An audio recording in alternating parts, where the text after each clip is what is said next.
एक वन में चतुर्दंत नाम का महाकाय हाथी रहता था। वह अपने हाथी दल का मुखिया था। वर्षों तक सूखा पड़ने के कारण वहाँ के सब झील, तलैया, ताल सूख गए और वृक्ष मुरझा गए। सब हाथियों ने मिलकर अपने गजराज चतुर्दंत को कहा कि हमारे बच्चे भूख प्यास से मर गए, जो शेष है मरने वाले, इसलिए जल्दी ही किसी बड़े तालाब की खोज की जाए। बहुत देर सोचने के बाद चतुर्दंत ने कहा, मुझे एक तालाब याद आया है।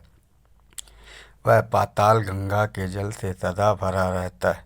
चलो वहीं चले। 5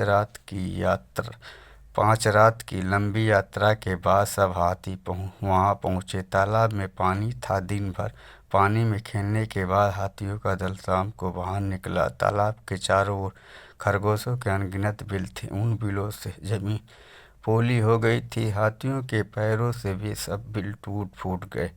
बहुत से खरगोश भी हाथियों के पैरों से कुचले गए। किसी की गर्दन टूट गई, किसी का पैर टूट गया, बहुत से भी मर भी गए।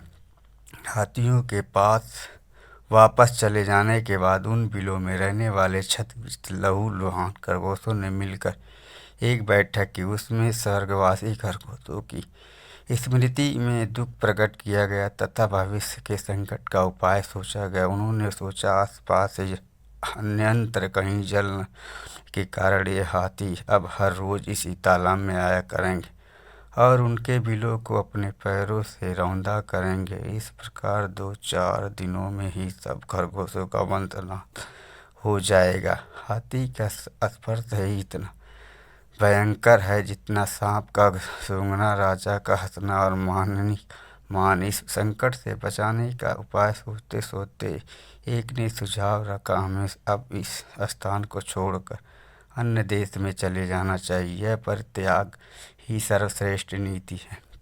एक का परित्याग परिवार के लिए, परिवार का गांव के लिए, गांव का शहर के लिए और संपूर्ण पृथ्वी का परित्याग अपनी रक्षा के लिए करना पड़े तो भी कर देना चाहिए। किंतु दूसरे खरगोशों ने कहा, हम तो अपने पिता पितामह की भूमि को न छोड़ेंगे।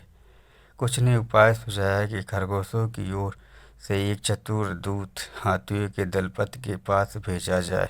वह उससे यह कहे कि चंद्रमा में जो खरगोश बैठा है उसने हाथियों को इस तालाब में आने से मना किया है। संभव है चंद्रमास्ती खरगोश की बात को वह मान जाए। बहुत विचार के बाद लंबकर्ण नाम के खरगोश को दूत बनाकर हाथियों के पास भेजा गया। लंबकर्ण भी तालाब के रास्ते में एक ऊंचे टीले पर बैठ गया और जब हाथियों का झुंड वहां आया तो वह बोला, यह तालाब चांद का अपना तालाब है, यह मत आया करो। गजराज, तू कौन है? लंबकर्ण में चाँद में रहने वाला खरगोश हूँ। भगवान चंद्र ने मुझे तुम्हारे पास यह कहने के लिए भेजा है कि इस तालाब में तुम मत आया करो।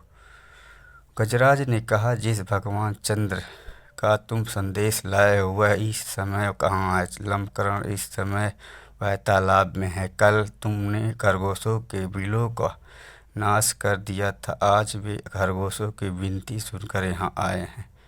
उन्हीं ने मुझे तुम्हारे पास भेजा है। गजराज, ऐसा ही है तो मुझे उनके दर्शन करा दो, मैं उन्हें प्रणाम करके वापस चला जाऊंगा। लंबकर्ण अकेले गजराज को लेकर तालाब के किनारे पर ले गया। तालाब में चांद की छाया पड़ रही थी। गजराज ने उसे ही चांद समझकर प्रणाम किया और लौट पड़ा। दूसरे दिन के बाद कभी हाथियों का दल तालाब के किनारे नहीं आया।